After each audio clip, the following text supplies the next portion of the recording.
Hello, today I will be diving into a passage from The Boat People by Sharon Bella. Here's the passage.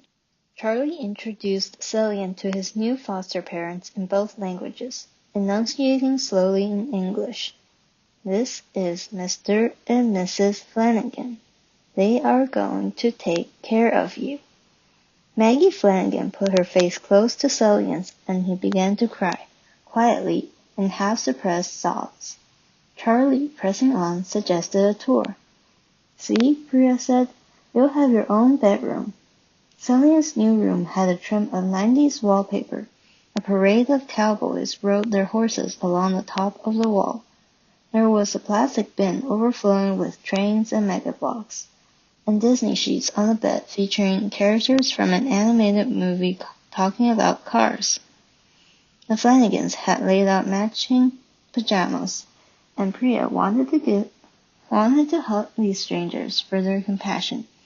She thought of all the things Cillian would finally be able to do: hang from monkey bars, go to school. Though he didn't know it, he'd be better off here than in jail. But then she thought of Mahinden, who must be learning the news right this minute, and felt like a traitor. The purpose of this passage in the story is to bring out different perspectives in the event of taking Cillian away from his father Mahinden, as well as developing the characters, especially Cillian, who was rarely focused on in the novel. The passage is effective because it evokes emotion in the reader. It describes both how Cillian feels about being taken to a foster home, as well as how Charlie and Priya think of this as an opportunity and are very thankful.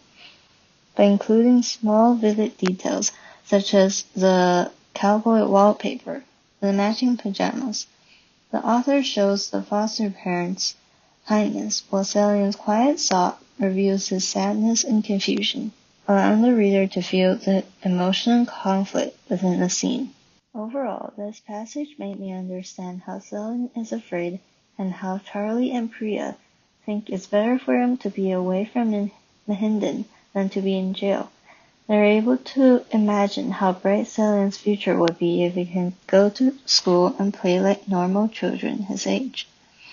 As a reader, I feel conflicted, not knowing who I should side with on this event.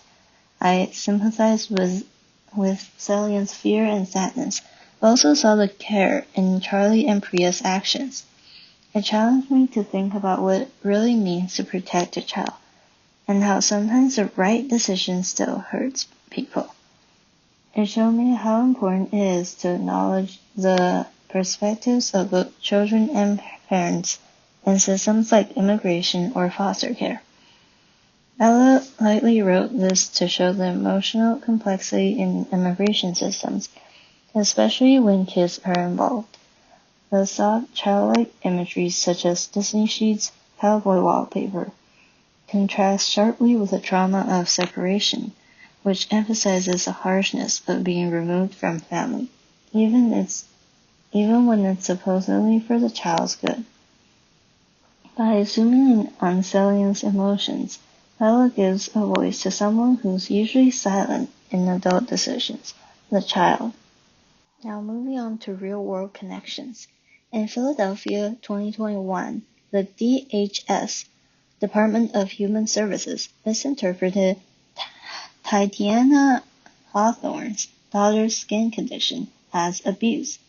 Hawthorne was coerced into agreeing to place her daughter with Denasia Harper, who falsely claims to be Sawhorn's sister. 14 months later, Sulea, who was Hawthorne's daughter, was murdered by Harper's roommate. This shows the less visible side of child removals, often without court oversight or formal foster care. This is similar to how Mahinden's loses Cillian, not in a dramatic court scene, but through the quiet decisions by people like Priya, Charlie, and Mr. Gigawatts. This real-world scenario raises ethical concerns, but also speaks to the emotional complexity of protecting children versus preserving families. The second real-world event takes place in New Mexico. In February of 2025, New Mexico passed a law giving financial and legal support to relatives and guardians who take in foster children, helping them create stable, loving homes. The House Bill 252 is a 3-year pilot program designed to support grandparents, relatives, or family friends who are raising children. It provides them with legal services, public assistance, navigation, and economic support. This mirrors Charlie and Priya's belief that Cillian will thrive in a safe, supportive environment, even if it means being separated from his father. Like Charlie and Priya, these reforms focus on children's well-being and long-term growth, even if it means temporary separation from their birth parents. It emphasizes that compassion and structure can make foster placements feel like real homes, with Disney sheets and all. In conclusion, this passage captures the emotional complexity of displacement, not just for refugees, but also for those trying to help. Cillian's quiet sobs contrast with cheerful new room prepared for him, symbolizing how even well-intentioned care can't replace the comfort of family.